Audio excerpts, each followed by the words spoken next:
Bonsoir Valérie Pécresse. Bonsoir. Bienvenue dans Élysée 2022. Merci. Bonsoir. Votre carte d'identité. Votre carte d'identité, Madame Pécresse. Vous avez 54 ans, vous êtes la candidate des Républicains de l'UDI et du Nouveau Centre. Je n'oublie personne, on est à peu près bien. Vous êtes ancien haut fonctionnaire, c'est comme ça qu'on désigne votre profession. Ancienne magistrate. Ancienne magistrate, plus précisément. Vous avez 3 enfants et c'est votre première candidature à la présidentielle. Qui aura été votre adversaire dans cette campagne, Valérie Pécresse? Le système qui voulait absolument que la droite républicaine ne se relève pas. Parce que nous avons un président de la République qui veut absolument un face-à-face avec les extrêmes pour s'assurer sa réélection au deuxième tour. Et il ne voulait pas que se relève une droite républicaine forte, avec des valeurs d'ordre, mais aussi des valeurs de liberté, des valeurs de justice. Donc tout a été fait pour essayer d'installer cette espèce de duel, et vous l'avez vu depuis le début du quinquennat, entre Emmanuel Macron et les extrêmes. Et d'ailleurs, il y a eu une scène de vérité très intéressante au Parlement européen, je ne sais pas si vous vous souvenez, quand Emmanuel Macron est venu prendre la présidence de l'Union européenne, il y a les représentants de la droite européenne, Manfred Weber, qui s'est levé et qui lui a dit « Mais vous savez, progressiste, extrémiste, c'est un clivage qui n'existe pas en Europe. Parce qu'en Europe, entre les deux, il y a la droite républicaine. Et c'est elle qui dirige la Commission européenne, c'est elle qui dirige le Parlement européen. C'est elle qui, aujourd'hui, est forte et qui porte des valeurs qui sont puissantes pour l'Europe. Et ils l'ont même accusé de faire monter l'extrême droite. Parce que dans le bilan d'Emmanuel Macron, il y a aujourd'hui des extrêmes, Jean-Luc Mélenchon, Éric Zemmour, Marine Le Pen, qui sont aujourd'hui à 45% Valérie de Pécresse, l'électorat. et vous, est-ce que vous reconnaissez des erreurs dans cette campagne? Qu'est-ce que vous auriez fait différemment si c'était à refaire? Alors, effectivement, j'ai fait un meeting raté au Zénith. Et ce meeting m'a fait trébucher. Mais ce que je voudrais quand même dire, c'est que... C'est l'image d'ailleurs qu'on a choisie, parce que c'est évidemment l'image du meeting. Et la porte de choisi Versailles, il y a 2 jours. le Zénith et la porte de Versailles. Oui, mais est-ce qu'il y a eu une progression entre les deux? Entre le meeting du Zénith et la porte de Versailles, il y a eu 5 jours après le Canet. Le meeting du Zénith, je trébuche, j'essaye de faire un meeting sans doute un peu trop grandiloquent, un peu masculin. Et 5 jours après, il y a le Canet. Et le Canet, je dis, bon ben, je vais me relever et je vais leur montrer ma solidité, ma force et ma sincérité. Et donc je prends le micro et devant 3000 personnes, j'arpente la salle et je fais a cappella ce que j'ai dans les tripes, ce que je crois. Et moi, je crois que c'est important parce que les Français, ils ont besoin de ça. Ils ont besoin d'élire un ou une présidente de la République qui les aime profondément et qui aime la France passionnément et qui a dans ses tripes vraiment des convictions. Et c'est ça ce que j'ai fait. Donc la réponse au Zénith, c'est le Canet. C'est le Canet, donc c'est pas la porte de Versailles. Mais ensuite, à la porte de Versailles, j'ai redit ce que je pensais. Simulacre de démocratie, fausse campagne, affaissement d'une société spectacle et oui aux convictions. Qu'est-ce que vous avez appris sur vous-même dans cette campagne? D'abord, que j'avais cette force en moi. Cette force en moi de me battre pour mes convictions, parce que je crois que la France mérite mieux. Je pense que la France mérite de l'ordre dans la rue, de l'ordre à ses frontières. Elle mérite que tous les services publics essentiels soient reconstruits, l'école, la justice, la santé. Elle mérite que les Français vivent avec un pouvoir d'achat digne de leur travail, de leur retraite. Vous n'avez pas pensé jeter l'éponge à un moment après le Zénith, quand vous avez été critiqué très largement pour ce que vous appelez vous-même un meeting raté? Est-ce que vous vous êtes pas dit à un moment, je ne vais pas y arriver, je lâche l'affaire? Vous savez, quand on est une vraie femme politique, quand on veut présider la France, on ne peut pas douter. Parce qu'il y aura forcément, à un moment donné, des moments de grande crise. Et finalement, en fait, on ne se connaît pas, mais moi, vous savez, j'ai eu pendant 9 mois tous les gauchistes qui ont manifesté contre moi au moment de la réforme des universités. Ensuite, j'ai été ministre du budget au moment de la crise des dettes souveraines. J'ai sauvé l'épargne des Français. En fait, je suis meilleure dans les crises. Quand il y a une crise, ça me révèle. Et je pense que c'est très important pour les Français de le savoir qu'ils ont en face d'eux une femme qui, quand elle se retrouve en pleine crise, est très solide.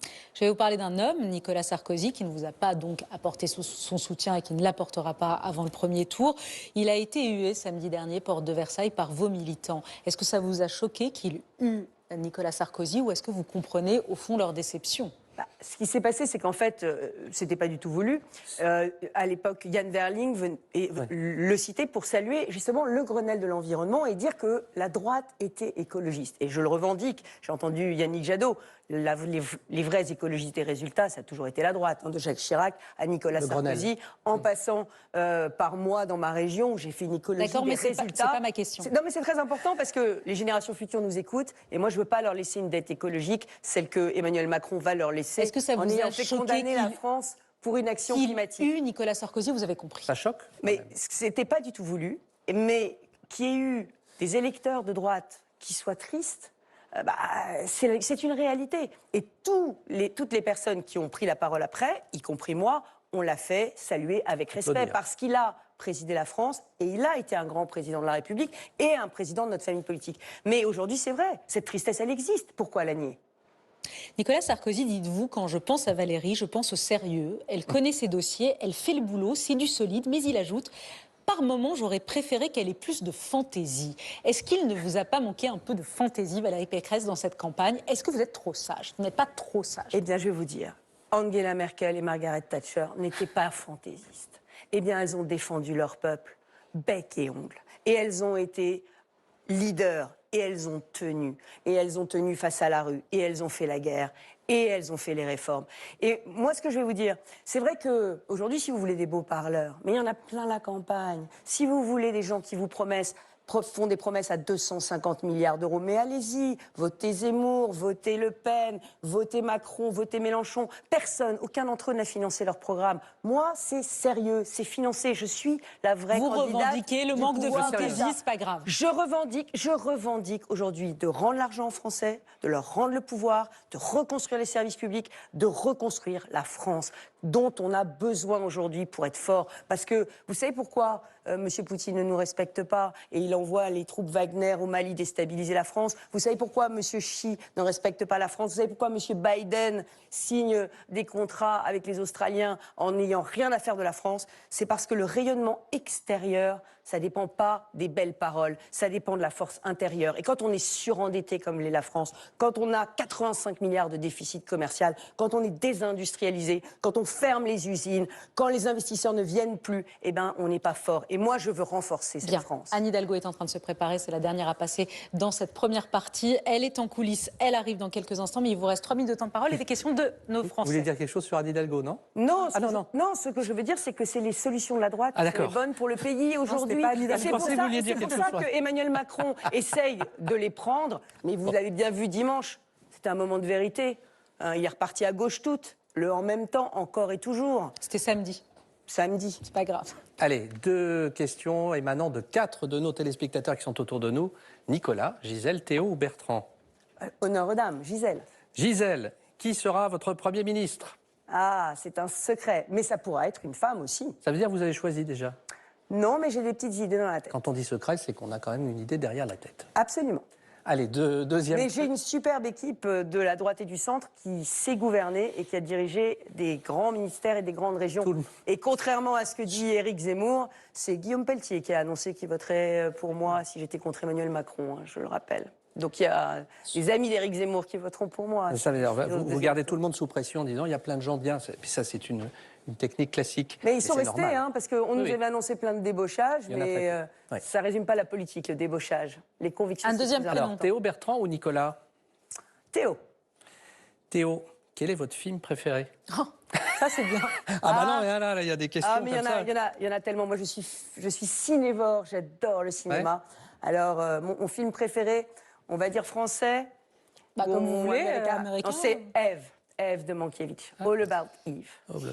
Votre grand-père était psychiatre, ça a été d'ailleurs un pionnier dans le traitement de la dépression. Est-ce que vous auriez aimé être psychiatre et qu'est-ce que vous auriez fait si vous n'aviez pas fait de politique comme métier? Oui, j'ai longtemps eu envie d'être psychiatre quand j'étais jeune parce que ma mère était secrétaire médicale. Donc le soir, j'allais chez mon grand-père et je le voyais avec des gens qui appelaient au téléphone et je l'ai vu sauver des gens du suicide. Enfin, j'ai vu des situations extrêmement dramatiques. Et donc vous auriez médecin de l'âme, je trouvais que c'était un magnifique métier, mais peut-être qu'en faisant de la politique, finalement, je suis aussi médecin de l'âme. Et en tant que présidente de région, je reçois énormément de Français et en tant que candidate, énormément de personnes qui viennent me parler de leurs problèmes. De souffrance. Et j'ai envie de les résoudre. Et c'est pour ça aussi que je fais de la politique. Les présidents de la République, ils ont besoin d'aller chez le psy parfois, à votre avis? Les présidents de la République, ils ont besoin d'avoir, j'allais dire, une solidité de fer, mais ils ont besoin d'écouter et d'avoir l'empathie. L'empathie pour résoudre les Quelle problèmes. est la première personne que vous appelez à 20h si vous gagnez le 24 avril? La première personne, ma mère, parce qu'elle n'avait pas du tout envie que je fasse de la politique. Et elle avait envie de protéger sa fille, comme toutes les mères. Qu'est-ce qu'elle vous dit là en ce moment? Elle, elle dit plus rien. Elle dit plus rien parce qu'elle souffre en silence. Vous savez, c'est très difficile pour les familles de voir attaquer ceux qu'ils aiment. Et vous le savez tous, en politique, on est toujours très attaqués. Mais ce que je veux dire aujourd'hui, c'est que pour moi, c'est pas un sacrifice, la politique. C'est vraiment une passion. Et je vais la mener jusqu'au bout parce que je pense que les Français le méritent. Ils méritent qu'on se donne à eux avec passion. Merci. L'indice de proximité. L'indice de proximité. Voilà, c'est d'Emmanuel Macron très très fortement, dont nos téléspectateurs vous jugent la plus proche parmi les autres 11 candidats. Mais c'est parce qu'il essaye de plagier mes idées, mais ce n'est que de la contrefaçon, mes idées. D'ailleurs, il l'a dit, hein, la réforme des retraites ne sera pas sa priorité du quinquennat, donc les retraités sont prévenus. Tout ce qu'il a essayé de piquer dans mon programme, il ne le fera pas. Il a dit qu'il le ferait. Au bout de 2 ans et demi de concertation, c'est ça? Vous l'avez entendu, non? Oui, mais il avait déjà dit qu'il le ferait ce quinquennat-là. Vous le croyez encore, vous? Ah, c'est bien. Moi, c'est pas le sujet. Non, non, vous avez encore Merci confiance. Valérie Merci. Pécresse. On a